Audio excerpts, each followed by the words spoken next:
Hello, my friends, and welcome to this week's edition of the Lunch Crunch. I am Jake Talapik at The Wizard Marketing, and we are so excited to be presenting the Lunch Crunch once again. Really just fantastic to do this with you every single week. What is the Lunch Crunch? If this is your first time, this is an opportunity for you to have access to a digital marketer and ask me any questions that you want during this kind of lunch power hour that we're going to spend together. In addition, you'll get a little bit of nuggets of knowledge about marketing, specifically typically digital marketing, and how to leverage it for your business. Now, that being said, I do want to invite you to follow us on all of our different platforms. We are currently live on Facebook, LinkedIn, YouTube, and Twitch. So if you want to follow us on any one of those platforms, let us know. We're going to be having the thing down in the bottom corner there to make sure that we can get connected with you every single week. And like I said, we're going to be meeting here every week at 10 a.m. Central Time, or sorry, noon Central Time, 10 a.m. Yukon time, which is where I'm at in Phoenix. But let's go ahead and jump in. If you have any questions at any point, please feel free to hop in the chat and shoot them to me, and I will get to them as we get going here today. Now, earlier today on LinkedIn, I had posted a quick notification or a little tidbit about analytics, tracking, and marketing. And I wanted to just share that with you a little bit here as we get started and talk about what that post is about. So if you're not following me on LinkedIn, please go over there, follow me personally on LinkedIn, and I would love to get connected with you there. So here is the post. Let's bring it up and take a look at it together. And we're going to go to the desktop view. Here we are. All right, LinkedIn. So what did I post? I posted a comment about tracking and analytics. So what is tracking analytics? If you're not doing that, that is simply measuring, collecting the data of what you're doing in your marketing, and then applying some logic and knowledge to it to learn things about your marketing. So are you tracking your successes or your failures? That was the big question there. See, tracking and analyzing is such a critical part of the marketing strategy, because as we move down the marketing funnel, we need better and more effective ways to reach our potential clientele. We need to inform them. We need to engage with them. We need to get emotional with them. And so we don't necessarily know what's working if we're not tracking and analyzing what we're doing. So applying this tracking, this analytics, and we're going to talk about Search Console here in a little bit, which in my opinion is such a fantastic tool. If you don't have that set up and you're not using it, you need to get on it right away. But it helps you make wise business decisions. So you're able to really engage with your clients, with your people, and know that what you're choosing to do is going to be a positive impact on your business. It's going to let you improve your processes by looking at those analytics, by looking at how people are engaging with you. You can see, again, how to best engage with them, and that's going to improve your processes. It's going to limit your weaknesses. Everybody has weaknesses. Every business has weaknesses. Well, if you are able to apply some data in understanding some things that maybe you don't personally understand if you're running your business, or if your department doesn't understand fully, but you can use data to back up decisions instead of guesses, then you eliminate or reduce the weaknesses that those people or those departments have, because you're solidly using that data as your reference point. It empowers your business confidence, right? So your business needs to appear confident. People buy from confident people and confident businesses, right? There's no point where Nike does an ad that's like, maybe Adidas is pretty good too. They don't do that because they need to be confident, they need to be powerful, and that's part of what sells their product is that confidence and that power. So it allows you to set more aggressive goals, right? So let's say you have a growth goal of, I don't know, 10% this year. Maybe you find out that if we do X or if we do Y, then we can accelerate and do 15%, 20%, 100%, and make it a realistic goal that you aim for and not just hope for, right? So, and then last, grow, grow, grow, which kind of is the culmination of all those things. As you improve your business, you will grow. Now, if you don't improve your business on the front end, marketing and sales, you won't grow. You can improve your internal processes all you want. If you don't, if you don't improve your sales and marketing funnel, then you will not grow. So that's definitely something you need to focus on when applying your analytics. So leveraging that data makes you smarter. And I did want to share an example, personal example of how we do this at our business. Right here, we have this graph. I'm going to try and zoom in here a little bit so you can see it a bit better.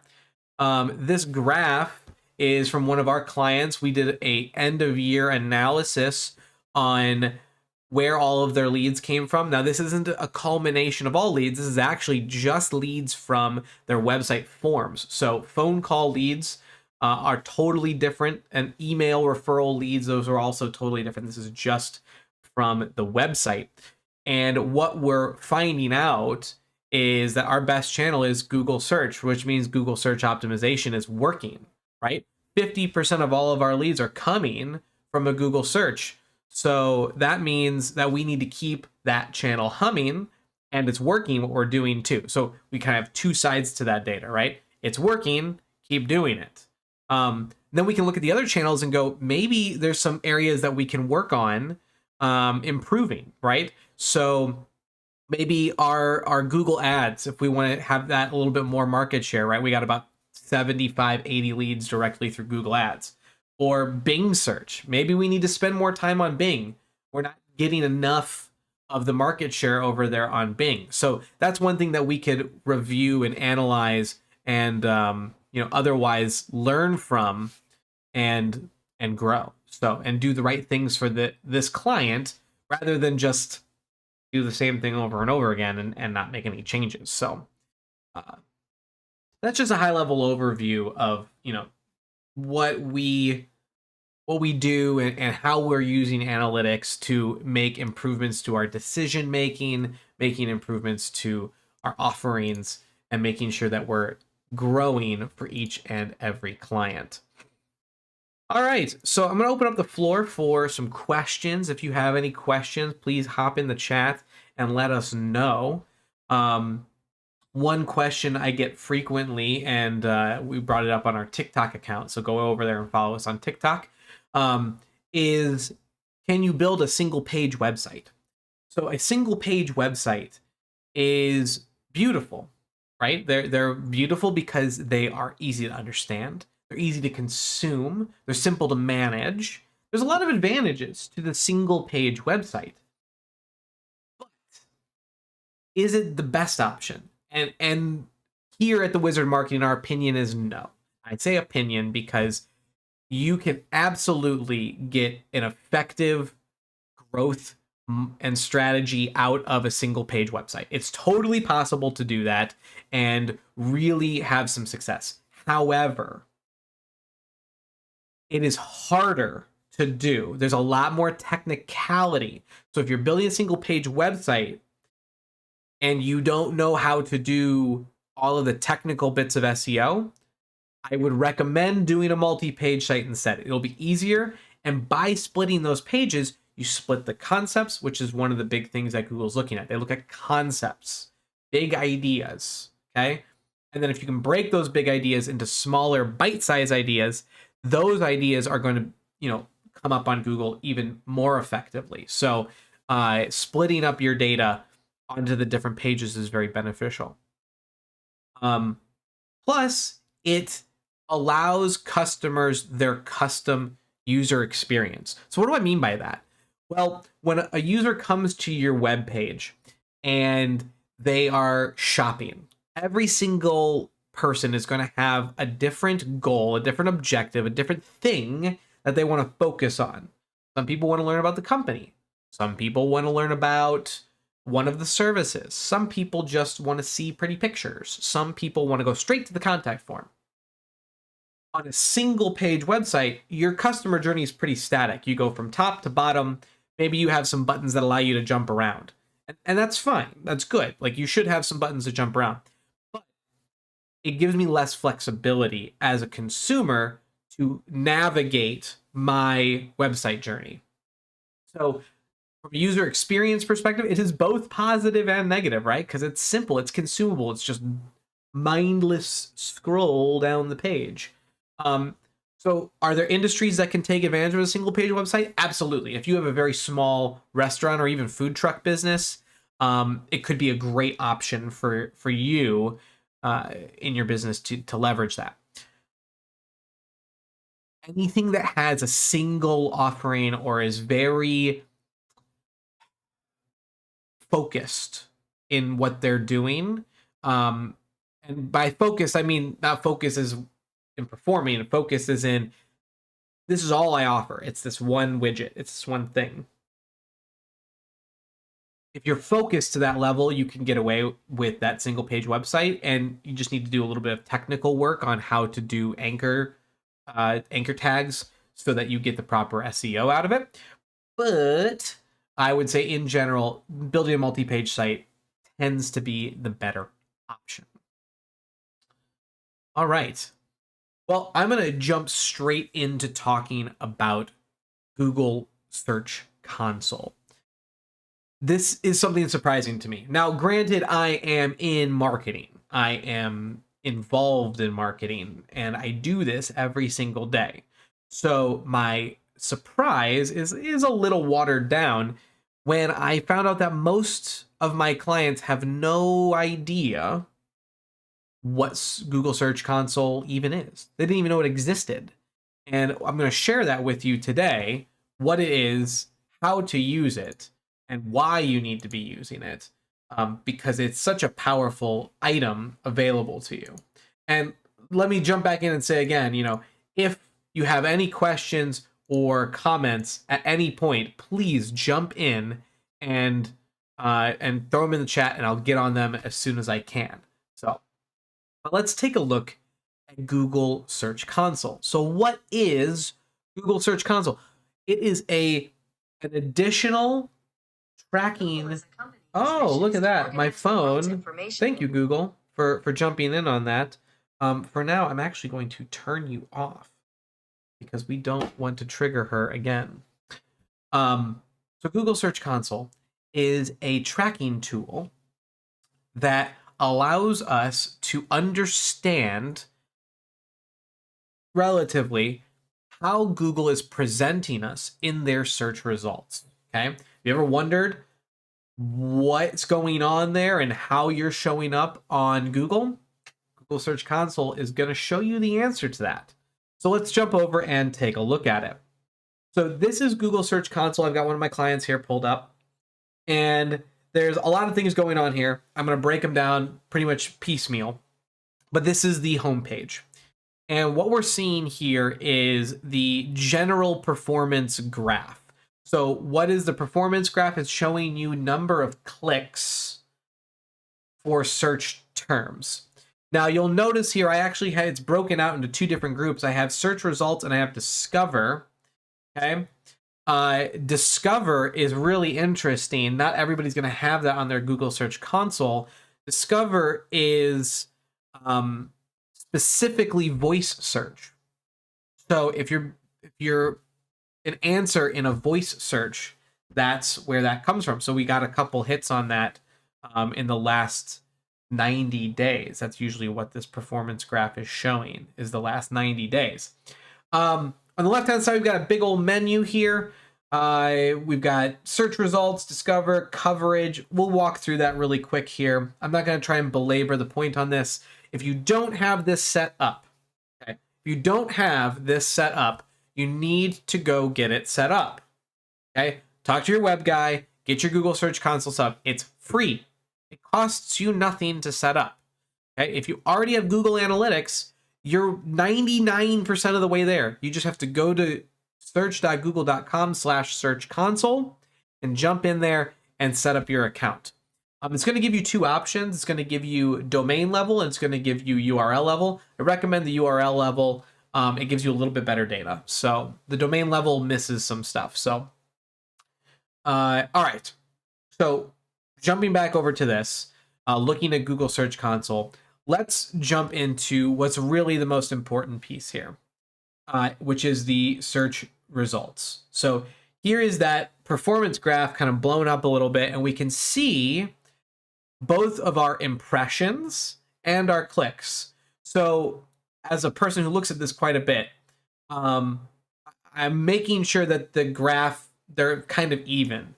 So like, for example, this last couple weeks here is a little concerning to me. You can see the blue line isn't lining up with the purple line nearly as well as it was before.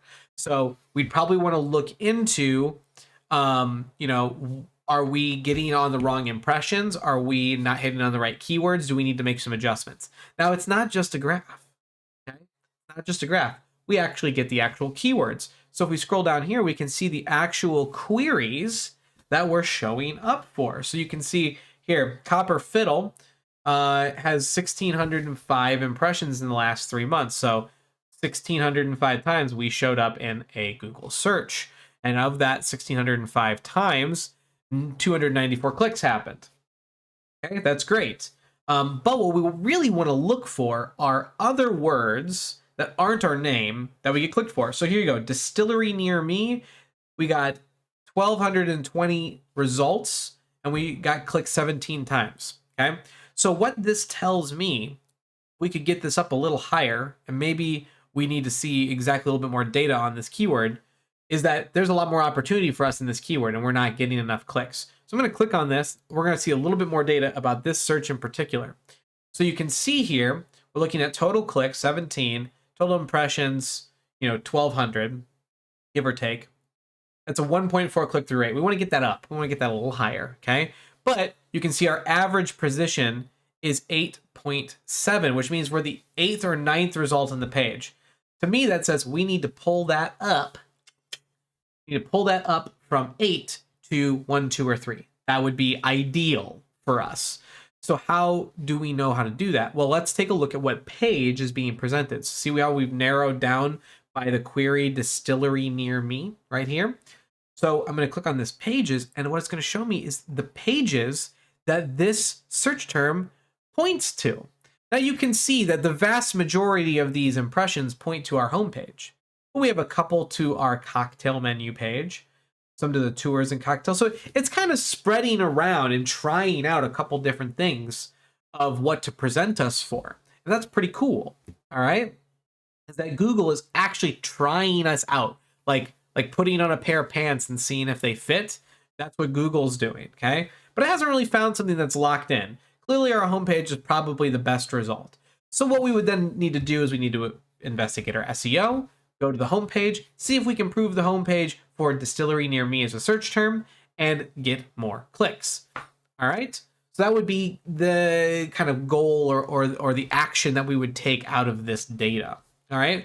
You can see other things too, like which devices you're getting clicked through on. So most of those clicks came through on a mobile, but you can see most of the searches were mobile too. So that's not really useful data. Our search appearance, good page experience. That's great. That means that Google, since we have Google Analytics tied in, it can tell if the person had a good time on the website. So apparently 11 of them had a good time on the website. So we can actually even see the dates that we were clicked on and presented for. So you can track it down to the day. So May 27th, we had 1 click. We had 34 impressions. So I could look back. I have another tool called SEMrush where I could look back at the specific day and see where we were ranked and what it was showing and all kinds of stuff. So, but high level overview, this is a great way to see what you're showing up for and what you need to improve on. So if there's a word here, and we'll sort by impressions here, sort by impressions. if there's a word that you need to be showing up for, like you sell one thing, let's say you sell life insurance, and life insurance isn't on here, something's not working. You need to improve your SEO and start showing up for the term life insurance. All right. So these are a couple, things that we would do as a takeaway from this. Let's look at a couple other things. This is important when you first set up your account. This is called the coverage page. I know we've got some errors here. Don't worry about that. That's completely okay. What this is this shows how Google looks at all of our web pages, right? So what we're seeing is we have 704 excluded web pages, and I can click on this and start to see what some of these are, right? So alternate page with proper canonical tag. Again, none of this necessarily means anything to you. We do a lot of events. Each of those events is a unique page. After a certain point, we bury those out of our search engine because we don't want you looking up old events. So that's one thing that we do is we mark them as non-follow, non-canonical. So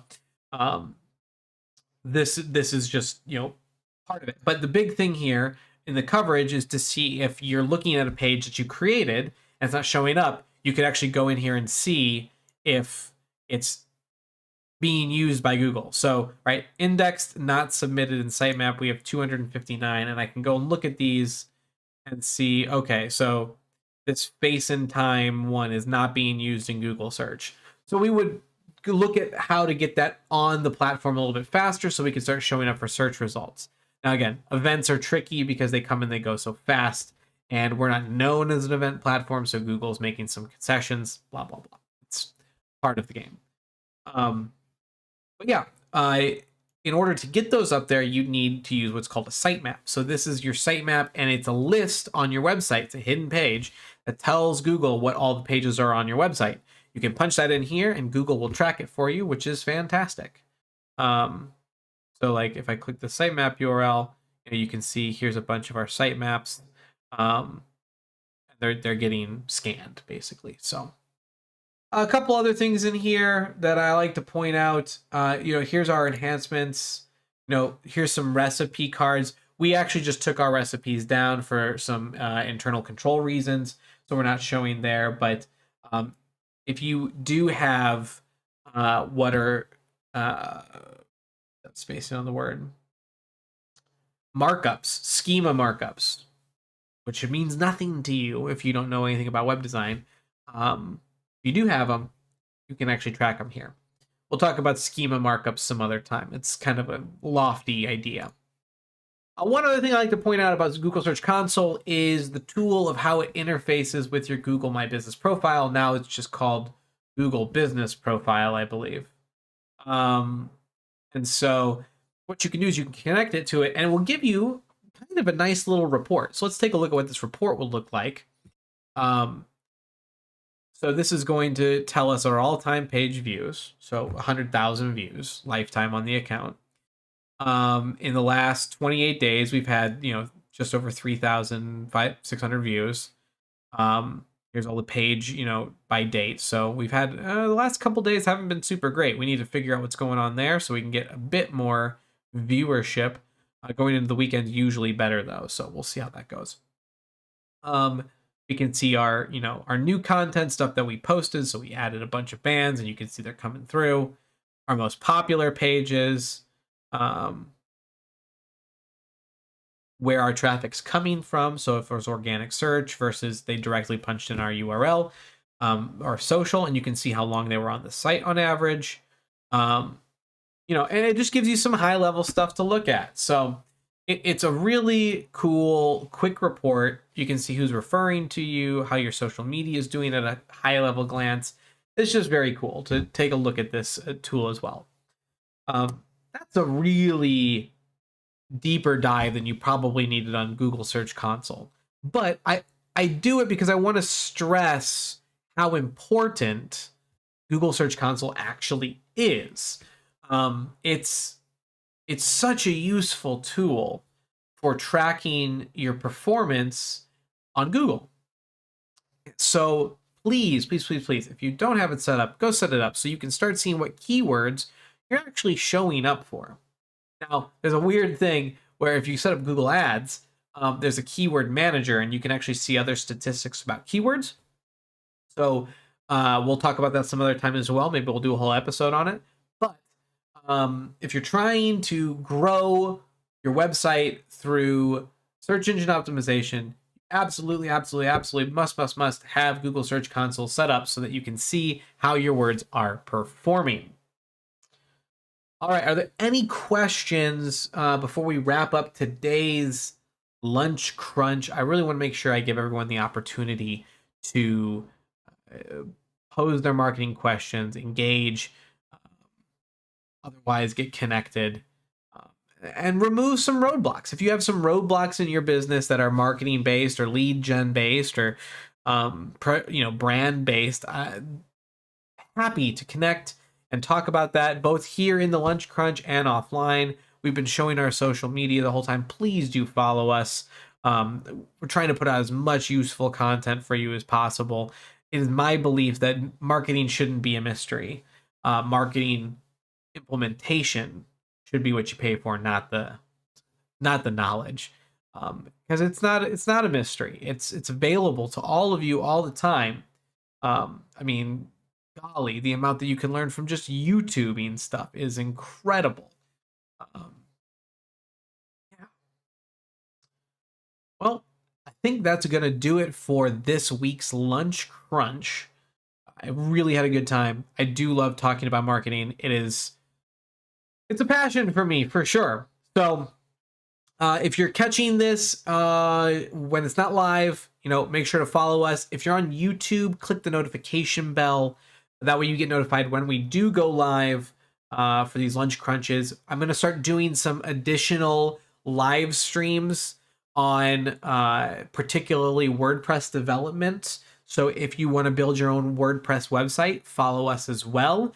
And tune in when we go live. I'll basically be doing some of our web dev live on probably Twitch is where we're going to do that one. So if you're not on Twitch, get over on Twitch. I might do it on YouTube too. So we'll see how that goes. Otherwise, I hope you had a great week this week. I hope you closed all the deals. You had a wonderful time getting new leads, meeting new people, and otherwise doing excellent business with excellent people. My name is Jake. I am at The Wizard Marketing. This has been The Lunch Crunch. Tune in every week, Friday at noon Central Time with your marketing questions, and we'll answer them as you bring them up. That's it. Have a great weekend. Do something fun. Do something for you. Go out there, get in the pool, fly the drone, get the golf clubs out, putt around the house, whatever it is you need to do to relax. Forget about work for a couple days. Come back Monday refreshed, all right? From our short week, right? Okay. I'll catch you next week.